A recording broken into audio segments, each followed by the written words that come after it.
Alors, on va présenter dans cette vidéo les graphes. Donc, j'ai ici 3 graphes différents. Alors, un graphe, c'est quoi? C'est composé donc de points que l'on va relier dans le premier cas ici par ce qu'on appelle des arêtes.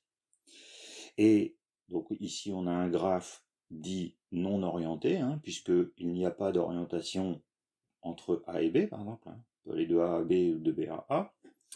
Et dans le dernier, ici, on a un graphe dit orienté, puisque on voit que pour le déplacement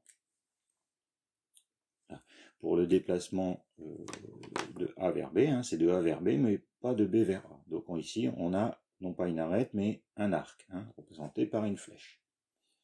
Donc, premier exemple, on a donc ici 5 points.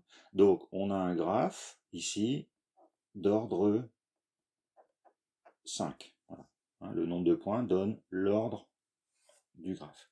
Donc ici, ordre 4. Et ici, on compte 1, 2, 3, 4, 5, 6, ordre 6. Voilà.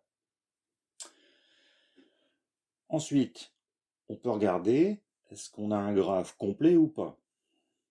Alors, un graphe complet, c'est quand chaque sommet est adjacent à tous les autres sommets. C'est-à-dire que quand chaque sommet est relié à tous les autres sommets existants. Donc ici, on voit que le sommet A est bien relié au B et au D, mais il n'est pas relié au E et au C.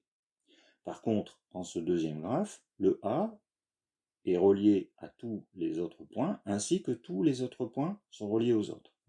Donc ici, notre graphe n'est pas complet, puisqu'il y a des sommets qui ne sont pas adjacents aux autres, et alors qu'ici, on a un graphe complet. Même ici, il n'est pas complet, le E n'est pas relié au D.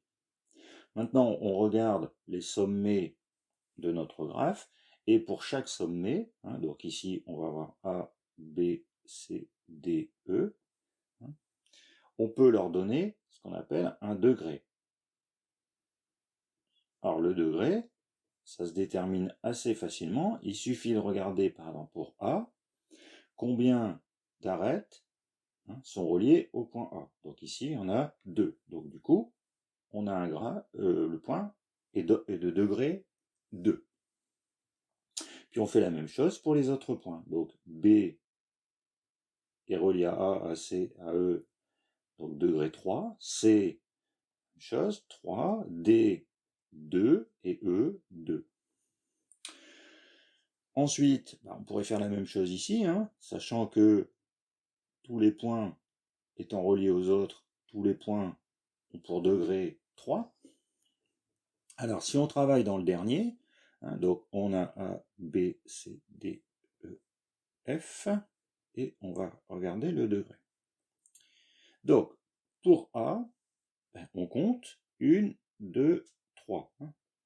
3 arcs. Mais il y a aussi celui qui relie A à A. Donc, du coup, on en a 3. Et quand on a un arc qui relie le point lui-même, il compte pour degré 2. Donc, 2, 3, 4, 5. Ça fait que le point A a pour degré 5. Point B, 1, 2, 3, 4. 4. Le point C, 1, 2, 3. Mais ici, compte double, ça nous fait 5. D, 1, 2, 3. E, 3. Et F, F, il est relié à personne. F, c'est ce qu'on appelle un point isolé.